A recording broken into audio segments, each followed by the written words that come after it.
Hello, good day. Today's topic is around green hydrogen. My name is Mohammed Tariq Khan, and I'm a research chair of energy at the Cape Peninsula University of Technology. My focus area of research and relevant niche areas within the energy sector is based on the 2030 Standard Development Goals adopted by the Cape Peninsula University of Technology. Now, megatrends like urbanization, globalization, and the digitalization of the energy sector are fostering stimulating changes in our world. And the energy sector, which must be driven towards a more sustainable future, is going to be a major beneficiary of this. A key aim of our research is to enhance the prosperity and equality of life for all people by championing the cause of energy access. New forms and new technologies are a key focus, and green hydrogen fits the list of technologies to be studied for suitability. By our research, we strive to enhance the energy value chain from power generation and distribution, energy usage in buildings, industry and mobility, and to product solutions and the services sector. Our energy research have high and medium impact on numerous standard development goals, including ones most affected by the pandemic, namely SGD 3, good health and well-being, SGD 7, affordable and clean energy, SGD 8, decent work and economic growth, SGD 9, industry innovation and infrastructure, SGD 11, sustainable cities and communities, SGD 12, responsible consumption and production, as well as SGD 13, which is climate action.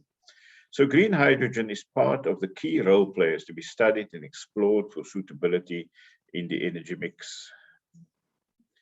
Now, within this, we need to ask, where does hydrogen fit?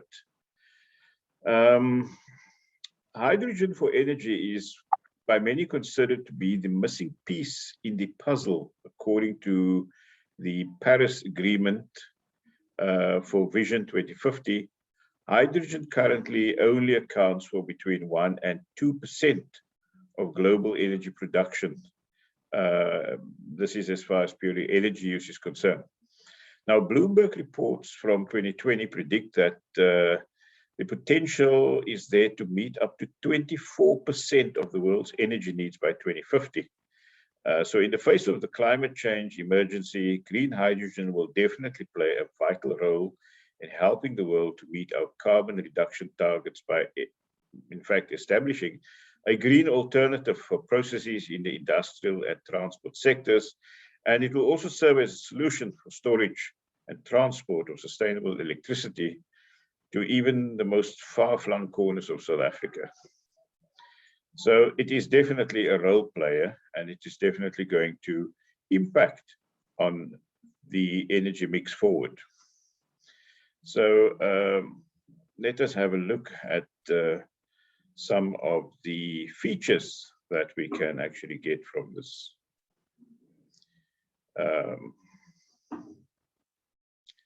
Let me open up a slide for us here. And then we can have a look at that quickly. Here we go. I'm just opening the slide. We look at this, we can see very clearly here that, well, that's my introduction, green hydrogen. We can clearly see here that there is two major players within what we can call the carbon or decarbonization route for hydrogen. We do have gray hydrogen, we do have brown hydrogen, which is using fossil fuels generally, or energy derived from fossil fuels with no carbon capture, and these are not the two technologies we're considering currently. Blue hydrogen is using mostly natural gas and steam reformation, which is using the heat from the natural gas generation side of things. And then, of course, the carbon dioxide is captured. We do have carbon capturing. And the hydrogen is used, of course, for storage and transport to various sectors, such as the transport sector, the industrial and chemical sector, and the power generation and storage side of things. Green hydrogen fits on the other side of that table. Basically, there we have renewable energy, which is actually producing the electricity. So, and that electricity is used in the electrolysis process, which is a very old and well-known technology.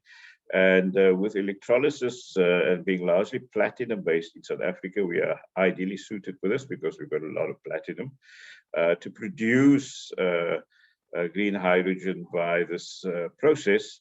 And that energy is then used in the transportation and the storage. And then again, back to zero emission transport, industrial chemicals, and the power generation side of things.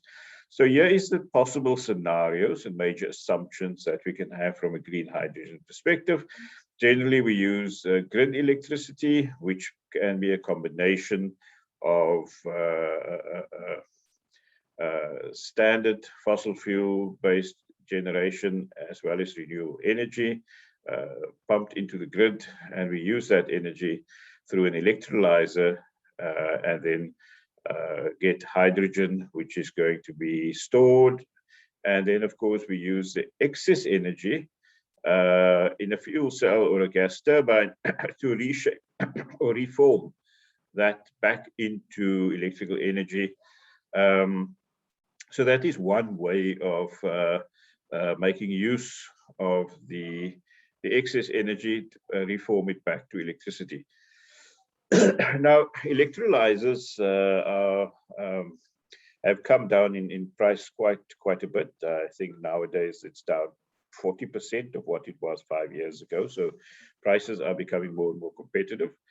The second scenario shown there is electricity through an electrolyzer, and then, of course, with hydrogen storage, or going into a truck pipeline delivery to a hydrogen dispensing side, which might even be an electric vehicle driving on hydrogen fuel cells. And of course, excess energy from hydrogen storage is then used again to provide fuel cells with the necessary hydrogen combined with oxygen to produce electricity again. So comparing that with two of the other technologies, which I think we need to look at in terms of storage,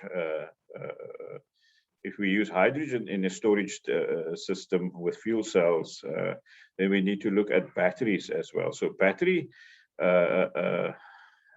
technology can store energy. The power conversion for battery is around 90% efficiency. Pumped hydro and compressed air storage systems do not require separate power conversion systems. And in this case, we have pump compressors or turbines, which convert that energy into a storage mechanism of either water in a reservoir or air in a pressurized container. And then we take that air or water and reform it back to electricity. Compressed air storage systems, compression heat is not stored. Air from the storage system is heated with turbine exhaust gas. So we do tend to increase the efficiencies there. If you compare that with the levelized cost comparison of hydrogen and competing technologies, we see clearly that fuel cells above ground and fuel cells geologic versus hydrogen expansion combustion turbines compare reasonably well with pumped hydro in fact, but pumped hydro and CAES is still the best. Vanadium redox batteries, sodium sulfide batteries are also a good performer there. And of course, standard or naked batteries is still very expensive. So that is all that I have to add for today's clip. So hydrogen is still competitive with batteries and could be competitive with CAS, and with pump hydro locations in that that are not favorable to those technologies. That is our major takeaway for today. So yes, I will stop this slide share here. And thank you for listening. Goodbye, and until next time.